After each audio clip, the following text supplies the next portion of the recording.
नमस्कार दोस्तों, আমার চ্যানেলের তরফ থেকে সুধী দর্শকবৃন্দকে জানাই অসংখ্য ধন্যবাদ, প্রীতি এবং শুভেচ্ছা। দর্শকগণ, আশা করি আপনারা ভালো আছেন। ভালো আপনাদের থাকতেই হবে, ভালো থাকার জন্যই এই সব অনুষ্ঠান। দর্শকগণ, আজ এক বিশেষ সাধনা নিয়ে আমরা আলোচনা করব এবং এই আলোচনা হবে এক পরীর সাধনা নিয়ে। যে পরীর নাম হলো, আপনারা থাম্বনেল দেখেই বুঝতে পেরেছেন, এই পরীর নাম হলো লাল পরী। অর্থাৎ এই পরীর গায়ের রং লাল এবং তার বস্ত্রের রঙও লাল। কিন্তু এই পরী খুবই তেজস্বিনী। এই পরীর মধ্যে অনেক অলৌকিক ক্ষমতা আছে, যে ক্ষমতা দ্বারা মানুষের সকল মনো অভীষ্টকে সে পূরণ করতে পারে। এই লাল পরী এতই ক্ষমতাশীল বা এতই ক্ষমতাবান যে কোনো মানুষের কায়াকল্পকে বদলাতে পারে। সে মানুষের সর্বাঙ্গীন উন্নতি করতে সক্ষম। এই লাল পরী মানুষের কাছে খুব কম সময়ের মধ্যেই প্রকট হবে, এমনই এক মন্ত্র আজ আমি দিতে চলেছি। দর্শকগণ, আপনারা জানেন যে মন্ত্র অনেক রকমের হয় এবং সেই মন্ত্রের মধ্যে আজ আমরা আলোচনা করব সাবর মন্ত্র নিয়ে, যে সাবর মন্ত্র দ্বারা কিভাবে এই লাল পরীকে প্রকট করা যাবে। লাল পরীর সাধনায় সাবর মন্ত্র এক অদ্ভুত ক্ষমতা রাখে।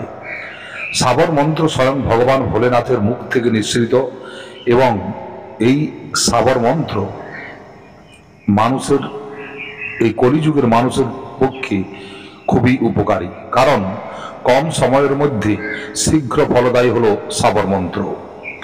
সাবর মন্ত্রের সাধনা আপনারা যে কোনো দীপাবলি, হোলি ইত্যাদি পর্বে, চন্দ্রগ্রহণ, সূর্যগ্রহণ, এই সব পর্বে আপনারা করতে পারেন।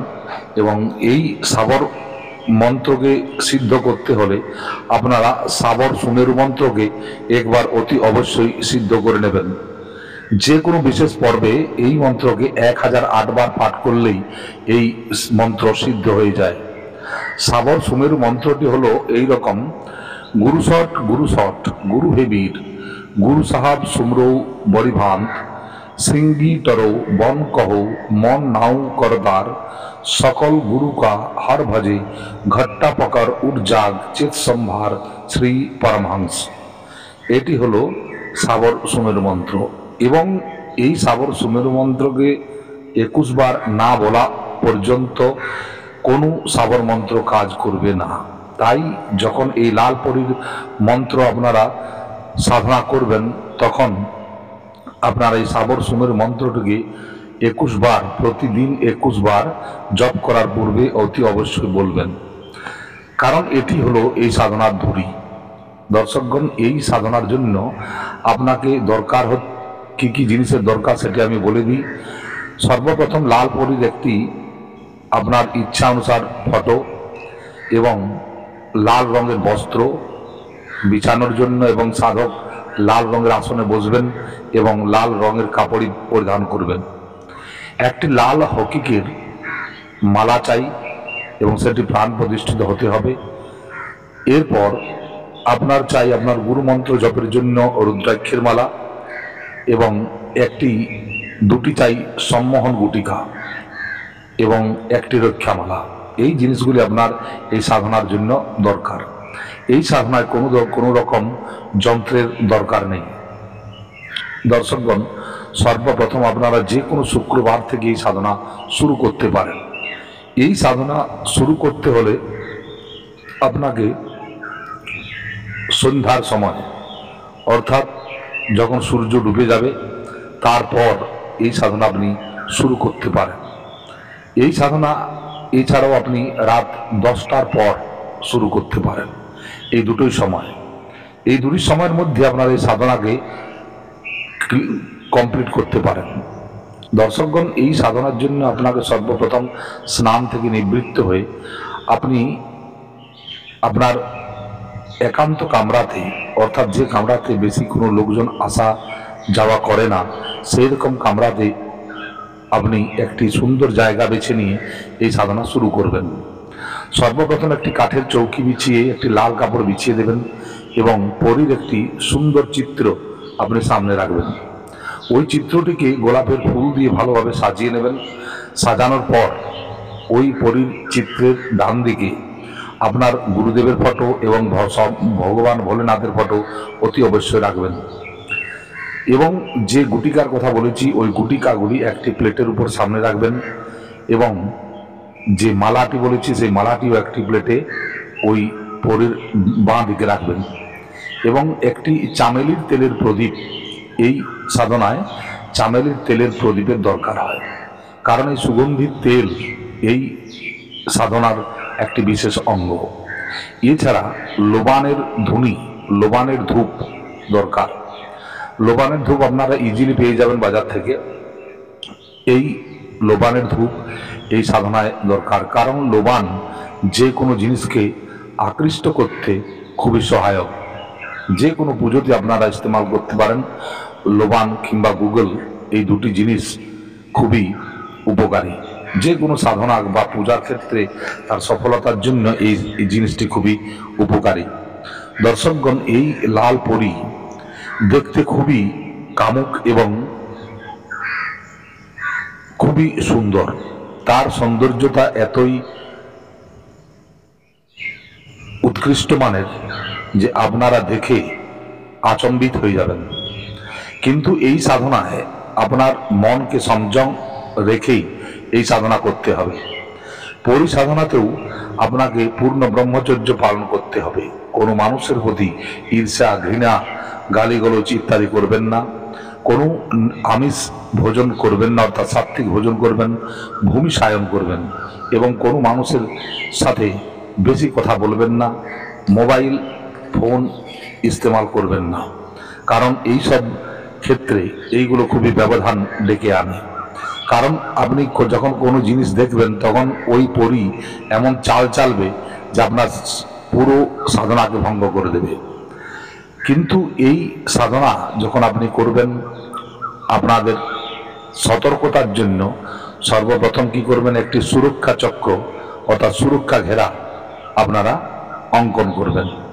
এছাড়াও আরেকটি সুরক্ষা বিধান করবেন, অর্থাৎ আপনারা বাম হাতে আতপ চাল নেবেন এবং ডান হাতে করে ওই আতপ চাল, আমি একটি মন্ত্র বলছি, এই মন্ত্রটি বলতে বলতে আপনারা চারদিকে ছড়িয়ে দেবেন।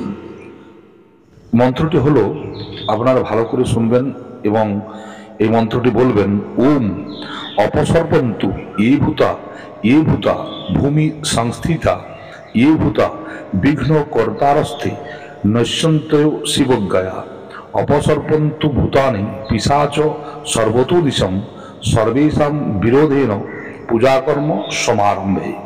এই মন্ত্রটি বলতে বলতে আপনারা ওই চারদিকে ছড়িয়ে দেবেন, যাতে করে কোনো নেগেটিভ এনার্জি আপনার কাছে না আসে এবং আপনি নির্বিঘ্নে আপনারা সাধনাটা করতে পারেন। তো সাধনায় সর্বপ্রথম আপনারা সব কিছু প্রদীপ ইত্যাদি জেলে নেবেন। জ্বালার পর আপনারা সর্বপ্রথম আপনার গুরুদেবের পূজা করবেন, কারণ গুরু এখানে মুখ্য জিনিস। গুরু দীক্ষায় দীক্ষিত না হয়ে কোনো সাধক এই সাধনা করবেন না, কারণ সফল তো হবেনই না, এছাড়াও আপনার বিভিন্ন ধরনের অসুবিধা এই সাধনার সম্মুখীন হতে হবে। গুরুর আদেশ এবং আজ্ঞা বিনা আপনি এই সাধনা কোনো মতেই করবেন না। আমি বারবার এটা সবাইকে নিষেধ করছি, কারণ এই সাধনা এত সোজা সাধনা নয়, এটি খুবই তীব্র সাধনা এবং এই সাধনার মধ্য দিয়ে আপনি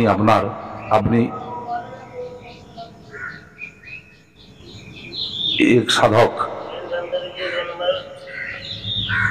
নিজের মন অভিষ্টকে পূরণ করতে পারে। দর্শকগণ, মানুষের এই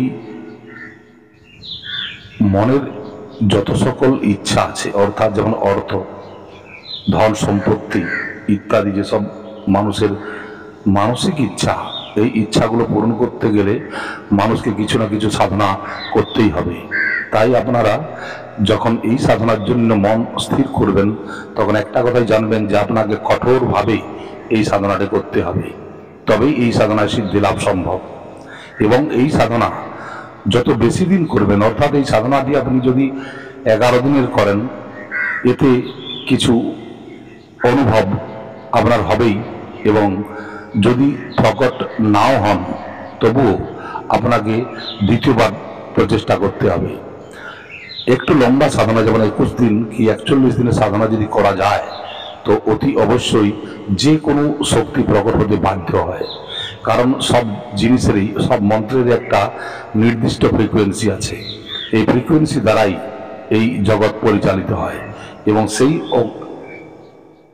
সেই ব্রহ্মাণ্ডীয় শক্তি এই শক্তির সঙ্গে যখন যুক্ত হবে, অতি অবশ্যই সেই শক্তিকে প্রকট হতে হবেই এবং হবেই। তো দর্শকগণ, আপনারা এই সাধনাটি সর্বপ্রথম গুরু পূজার থেকে শুরু করবেন। গুরুকে ফুল, চাল, কুমকুমের টিকা লাগাবেন এবং চাল, ফুল, ধূপ, দীপ দেখিয়ে পূজা করবেন এবং গুরু মন্ত্র একমালা জপ করবেন। এক্ষেত্রে আপনি আপনার যে গুরুদেব দীক্ষা দিয়েছেন বা এই মন্ত্রে আপনাকে দীক্ষিত করেছেন, সেই মন্ত্রই আপনি জপ করবেন। এরপর আপনি ভগবান ভোলেনাথের পূজা করবেন। ভগবান ভোলেনাথের পঞ্চোপচার পূজা করবেন, অর্থাৎ ধূপ, দ্বীপ, ফুল, নৈবেদ্য ইত্যাদি দিয়ে ভগবান ভোলেনাথের পূজা করবেন। এরপর আপনি পূজা করবেন ওই লাল পরীর। লাল পরীর প্রতিটি অঙ্গে একটি করে কুমকুমের টিকা দেবেন, কুমকুম এবং চন্দনের, এবং ইত্র লাগিয়ে দেবেন। এবং আপনি এই ইত্র আপনার শরীরেও লাগাবেন। গোলাপ ফুলের পাপড়ি আপনি পুরো রুমে ছড়িয়ে দেবেন এবং সুগন্ধিত ধূপবাতি ভালোভাবে জ্বেলে দেবেন, যাতে রুম পুরা সুগন্ধিত হয়।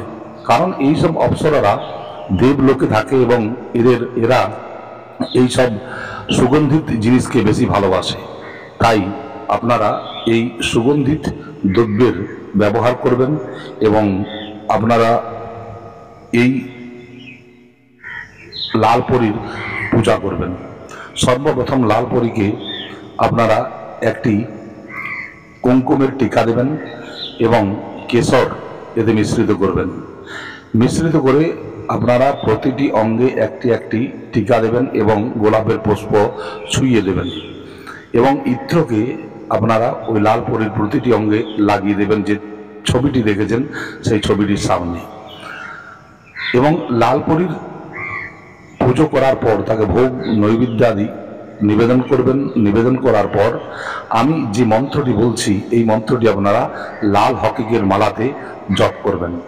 যখন আপনি মালাকে হাতে নেবেন, তখন মালাকে অতি অবশ্যই প্রণাম করবেন এবং মালাকে বলবেন যে যেন আপনার দ্বারাই এই মন্ত্র আমি সিদ্ধ করতে পারি এবং এই লাল পরীকে প্রকট করতে পারে, তার আশীর্বাদ করবেন। কোনো মতেই আপনি আমার সাথ ছাড়বেন না, এইভাবে বলে ওই মন্ত্র মালাকে প্রণাম করে আপনারা এই মন্ত্রটি জপ করবেন। মন্ত্রটি হলো बिस्मिल्लाह सुलेमान लाल परी, हाथ से धरी खाबे चुरी मिलाबे कुंज हरी। আর একবার বলে দিচ্ছি, বিসমিল্লাহ সুলেমান লাল পরি, হাত সে ধরি খাবে চুরি মিলাবে কুঞ্জ হরি। এই হলো মন্ত্র। এই মন্ত্রটি আপনারা জপ করবেন এবং আপনারা কিছু দিনের মধ্যেই দেখতে পাবেন কিছু কিছু অনুভব আপনারা অনুভূত করতে পারবেন। কারণ এই পরীর সাধনা করলে বা এই সাবর মন্ত্র দ্বারা আপনি যখন এই পরীকে আহ্বান করবেন, অতি অবশ্যই সেই জায়গাতে এক অনবদ্য পাওয়ারের সৃষ্টি হবে এবং যার দ্বারা ওই পরীকে ওই পরী বাধ্য হবে ওই জায়গাতে আসতে। এবং ওই পরী যখন আপনার কাছে প্রকট হবে, তখন যে গোলাপ ফুলের মালা আপনি এনেছেন, সেই গোলাপ ফুলের মালাটি আপনারা ওকে পরিয়ে দেবেন এবং পরী নিজেই বলবে সে কী রূপে আপনার সাথে সম্বন্ধ রাখবে এবং আপনার যেসব মনোভীষ্ট আছে সেগুলো তাকে বলে দেবেন। তার কাছে 3টি বচন নিয়ে নেবেন, যেটা আমি আগের ভিডিওতেও বলেছি যে এই সাধনা আপনাকে আমি করেছি, অর্থাৎ আমি ছাড়া এই সাধনায় আমার পরিবারের কোনো লোক, কোনো জনের যেন কোনো ক্ষতি না হয়। যখন আপনাকে যেখানে ডাকবো সেখানে আপনি প্রকট হবেন এবং আমার সকল মনোভীষ্ট পূর্ণ করবেন। এইভাবে আপনারা বচন নেবেন এবং বচন নেওয়ার পর পরীকে দুবারা আসার জন্য কি বলতে হবে সেটাও আপনারা জেনে নেবেন। দর্শকগণ, এই সাধনা